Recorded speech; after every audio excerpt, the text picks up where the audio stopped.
आदाब, आपके साथ मैं स्मिता शर्मा हूं। आप देख रहे हैं मेरा YouTube station Smita Sharma journalist, जहां we are tracking the 2-day state visit of Russian president Vladimir Putin to India. ये उनका पहला दौरा है 2021 के बाद से, और 2022 फरवरी में जो है रूस ने यूक्रेन को इन्वेड किया था।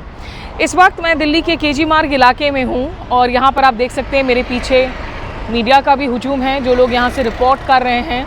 सड़क के दूसरे तरफ हैदराबाद हाउस है, यहाँ निश्चित रूप से बहुत हाई सिक्योरिटी भी है, और सिक्योरिटी के साथ साथ दिल्ली पुलिस, एनएसजी की जो टीमें हैं वो सभी तैनात हैं। आज अगर आप दिल्ली की सड़कों पर हैं तो जगह जगह आप ट्रैफिक डाइवर्जन फेस कर रहे होंगे, खास करके अगर आप इंडिया गेट सर्कल, आईटीओ जैसे इलाकों में हैं। राष्ट्रपति पुतिन, जिन्हें कि सेरेमोनियल स्टेट वेलकम दिया गया आज सुबह सबसे पहले राष्ट्रपति भवन में, फोरकोर्ट में राष्ट्रपति भवन के, उसके बाद वो श्रद्धांजलि देने पहुंचे बापू की समाधि को राजघाट, और फिर बातचीत का सिलसिला शुरू हुआ नरेंद्र मोदी के साथ दिल्ली के ऐतिहासिक हैदराबाद हाउस में। देखिए वो पीछे देखिए आप, एनएसजी की टीम को आप देख पा रहे हैं, national security guard, anti terror attacks वगैरह के लिए जो स्क्वाड्स हैं, रैपिड एक्शन फोर्सेज हैं, वो भी मौजूद हैं। देखिए इस बातचीत के शुरुआत में नरेंद्र मोदी और व्लादिमीर पुतिन ने कुछ बातें कहीं। प्रधानमंत्री ने कहा कि भारत को लगातार जो है अपडेट दिया जा रहा है रूस यूक्रेन युद्ध को लेकर, उसके स्टेटस को लेकर, और ये भी कहा कि भारत इस युद्ध का समाधान चाहता है। वो न्यूट्रल नहीं है, लेकिन वो चाहता है कि जो पीस हो, शांति हो, उसका समाधान जो है ढूंढा जाए, निकाला जाए डिप्लोमेटिक एफर्ट्स के जरिए। We are on the side of peace. वहीं पुतिन ने कहा कि वो अप्रिशिएट करते हैं कि इंडिया हैज़ टेकन नोट कि क्या कुछ हो रहा है यूक्रेन में। इंडिया ने सीधे तौर पर मध्यस्थता की बात कभी नहीं की है। नॉर्मली इस तरह के वॉर्स में, कॉन्फ्लिक्ट्स में सीधे मीडिएशन जो है rare occasions in the past रहे हैं। बांग्लादेश एक अलग स्टोरी थी जिसमें तो हमने मिलिटरीली इंटरवीन किया था। Sri Lanka was another different story, जहां आईपीकेएफ के रोल को लेकर बाद में बहुत विवाद भी हुआ, और उसका हमें ब्लोबैक भी देखने को मिला था जब राजीव गांधी की असैसिनेशन हुई। लेकिन रूस यूक्रेन वॉर को, जैसा विदेश मंत्री एस जयशंकर काफ़ी बार डिफाइन कर चुके हैं, वो कहते हैं कि this is a war at the European door step. ये भारत से सटे हुए सीमाओं से जुड़ा हुआ युद्ध नहीं है। हाँ, इसका जो असर है वो निश्चित रूप से पूरी दुनिया भर में देखने को मिला। युद्ध की वजह से सप्लाई चेन्स पर असर हुआ, prices of commodities went up, prices of oil went up. India को फ़ायदा हुआ कि रूस की तरफ से आप जो हैं सस्ते दामों में तेल खरीदने लगे। जो तेल का परसेंटेज इंडिया के एनर्जी बास्केट में रूस से पहले 2% के आसपास था, वो 2022 के इन्वेजन के बाद ऑलमोस्ट 38% तक हो गया। लेकिन ये पिछले 2-3 हफ्तों के अगर हम रिकॉर्ड को देखें तो ये 3 सालों में सबसे लोएस्ट परचेस इंडिया इस वक्त रूस से ले रहा है ऑयल की। लेकिन ऐसा नहीं है कि ट्रेड रुक गया है दोनों देशों के बीच में अमेरिकी सैंक्शंस और अमेरिकी टैरिफ्स की वजह से। भारत और रशिया की ये जो विजिट, ये जो बातचीत हो रही है इस वक्त हैदराबाद हाउस में, उसमें बहुत अहम कंपोनेंट है कि 2030 का जो इकोनॉमिक रोड मैप है उसको लेकर कैसे बढ़ा जाए। Defence and oil have traditionally been the key principal, the key focus areas for India Russia relationship, लेकिन अब उसको एक्सपैंड करने पर जोर दिया जा रहा है। देखिए भारत जो है ज़्यादातर सामान रूस से खरीदता है, बहुत कम ऐसे प्रोडक्ट्स हैं जो हम दरअसल बेचते हैं, तो इसीलिए इंडिया के जो एक्सपोर्ट्स हैं रूस को वो $5 अरब से कम हैं। लेकिन जो टोटल कारोबार है दोनों देशों के बीच में वो इस वक्त लगभग $70 अरब है, जिससे $100 अरब आप करना चाह रहे हैं 2030 तक। तो ये एक तो बहुत ट्रेड डेफिसिट है, इस गैप को आप कैसे कम करेंगे? इस गैप को कम करने के लिए भारत की कोशिश है कि ज़्यादा से ज़्यादा मरीन प्रोडक्ट्स, जैसे आप सोचिए श्रिम्स एक्सपोर्ट एक इम्पॉर्टेंट एरिया है इंडिया में, लेकिन अमेरिका का जो सबसे बड़ा बाजार था वहाँ वो आज की तारीख में अफेक्टेड है टैरिफ्स की वजह से। तो रशिया में एक बड़ा मार्केट वेट कर रहा है जहाँ पे इंडियन सप्लायर्स जो है एक्सपोर्ट कर सके। मैन्युफैक्चरिंग मशीनरी वगैरह फार्मास्यूटिकल के लिए वो सेटअप करना, लेकिन उसमें कंप्लायंस इश्यूज़ हैं, क्योंकि काफ़ी सारी ऐसी प्रोडक्ट्स हैं जो दरअसल डुअल यूज़ टेक्नोलॉजी के तहत आती हैं और जिस पर प्रतिबंध लगाए जा सकते हैं। जो अमेरिका के सैंक्शंस का जो पूरा का पूरा शैडो है उसको जो है आपको मनूवर करना पड़ेगा। यहाँ पर देखिए, मैं थोड़ा सा दिखा दूँ आपको।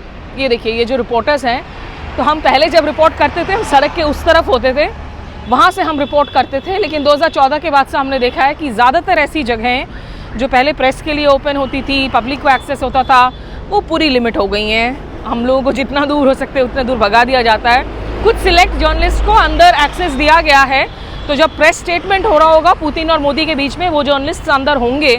करीब 400 शायद एप्लीकेशंस आई थी, लेकिन हाँ, सवाल तो पूछ नहीं सकते हैं आप, ना मोदी जी से ना पुतिन जी से। कम से कम पुतिन जी जो है उन्होंने एक बड़ा सा इंटरव्यू भी दिया आने के पहले इंडिया टुडे आज तक को।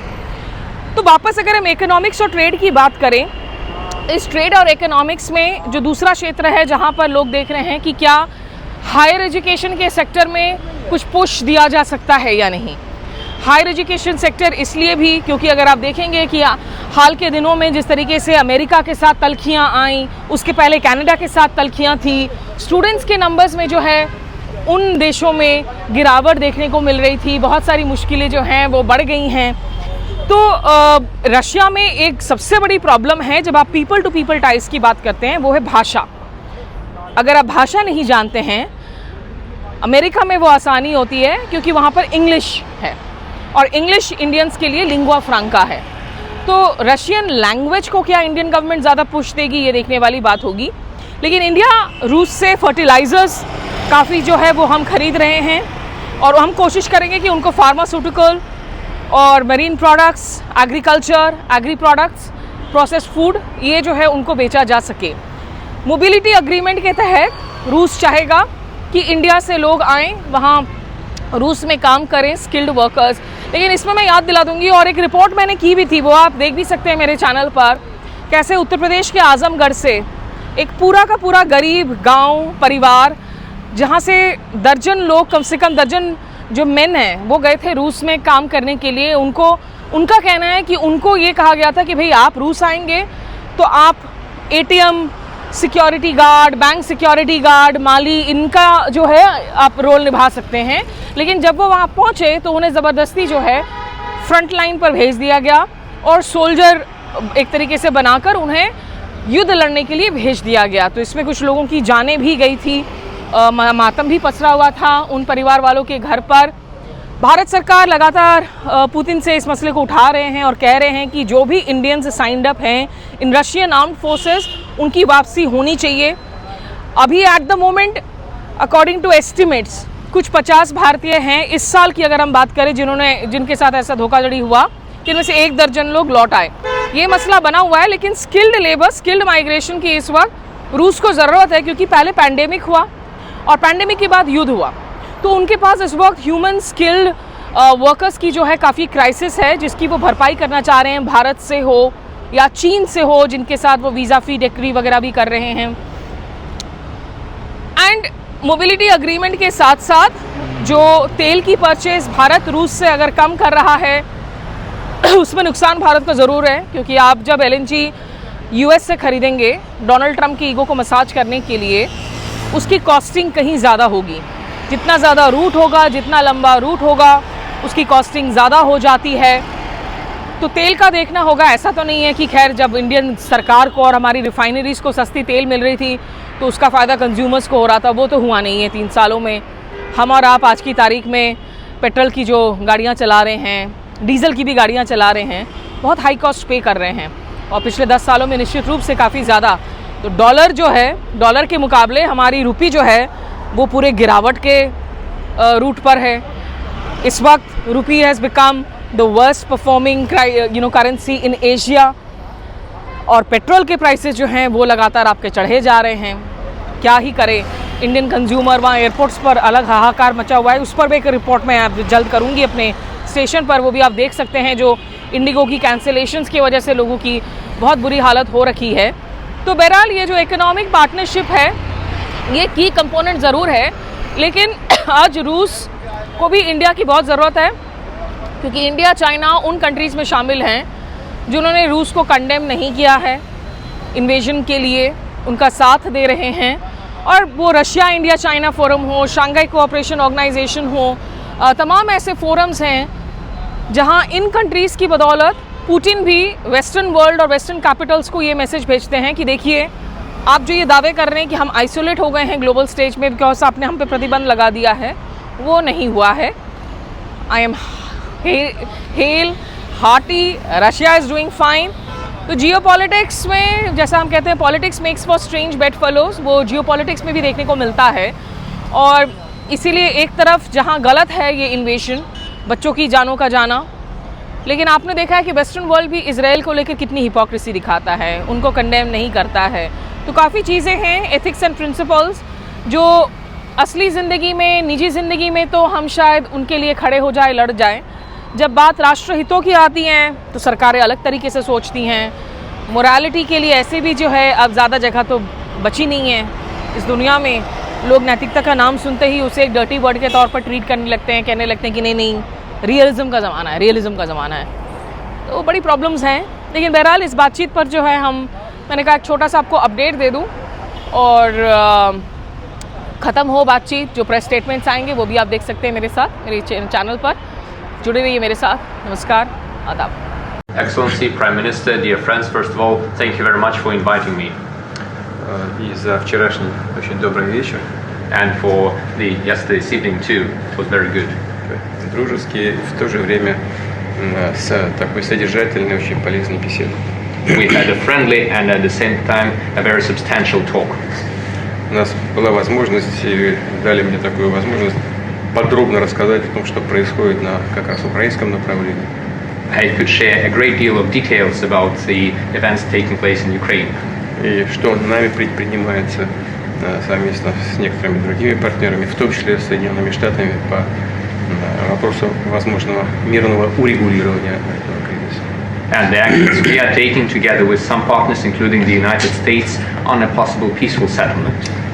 Спасибо вам за это внимание и спасибо за ваши усилия, направленные на разрешение этой ситуации.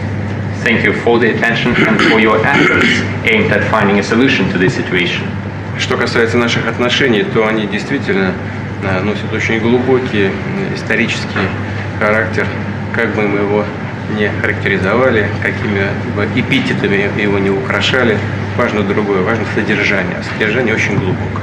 Our relations are deeply rooted into history, but it is not the words that matter, it is the substance of the matter which is very profound. और बहुत सारे आउटकम के साथ आज हमारी ये समिट आगे बढ़ रही है। एक्सेलेंसी, आपकी यात्रा बहुत ही ऐतिहासिक है।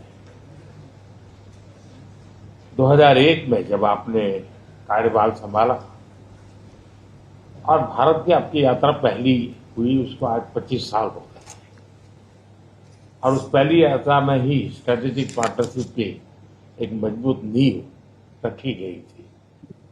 मेरे लिए पर्सनली भी खुशी की बात है कि आपके साथ मेरे परिचय को और संबंधों को उसको भी 25 साल हो गए। एक्सेलेंसी, मैं मानता हूं कि ये जो 2001 में आपने जो भूमिका अदा की, एक विजनरी लीडर कैसे सोचता है, कहाँ से शुरू करता है और संबंधों को कहाँ तक पहुंचा सकता है, इसका एक उत्तम उदाहरण भारत रशिया के संबंध है। एक्सेलेंसी, यूक्रेन के संकट के बाद हमारी लगातार चर्चा होती रही है। आपने भी समय समय पर एक सच्चे मित्र के रूप में हमें सभी चीजों से अवगत कराया है। मैं समझता हूं कि ये विश्वास बहुत बड़ी ताकत है और आपको मैंने अनेक बार इस विषय की चर्चा भी की है और विश्व समक्ष भी मैंने रखा है कि विश्व का कल्याण शांति के मार्ग पर ही है। हम सबको मिलकर के शांति के रास्ते तलाशने चाहिए और पिछले दिनों जो प्रयास चल रहे हैं, मुझे पूरा विश्वास है कि विश्व फिर से एक बार शांति की दिशा में लौटेगा। एक्सेलेंसी, पिछले दिनों विश्व समुदाय के सभी नेताओं से जब भी मेरी बात हुई और उन्होंने जब विस्तार से मेरे चर्चा की, मैंने हमेशा कहा है कि भारत न्यूट्रल नहीं है, भारत का पक्ष है और वो पक्ष शांति का है। हम शांति के हर प्रयासों का समर्थन करते हैं और हम शांति के हर प्रयासों के साथ कंधे से कंधा मिला करके खड़े हैं। पूरे विश्व ने कोविड से लेकर के अब तक कई संकटों से गुजरा है। हम आशा करते हैं कि बहुत ही जल्द विश्व को चिंताओं से मुक्ति मिलेगी और एक सही दिशा में प्रगति के राह पर विश्व समुदाय को एक नई आशा पैदा होगी। एक्सेलेंसी, मुझे पूरा भरोसा है कि आज दिन भर हम अनेक विषयों पर चर्चा करने वाले हैं। भारत और रशिया के आर्थिक संबंधों का अधिक विस्तार हो, हम नई नई ऊंचाइयों को प्राप्त करें, ऐसे बहुत ही आशावादी आउटकम के साथ हम हमारी इस मीटिंग को आगे बढ़ाएंगे, ये मेरा पूरा विश्वास है। माय फ्रेंड, मैं फिर से एक बार आपका फिर से बहुत बहुत स्वागत करता हूँ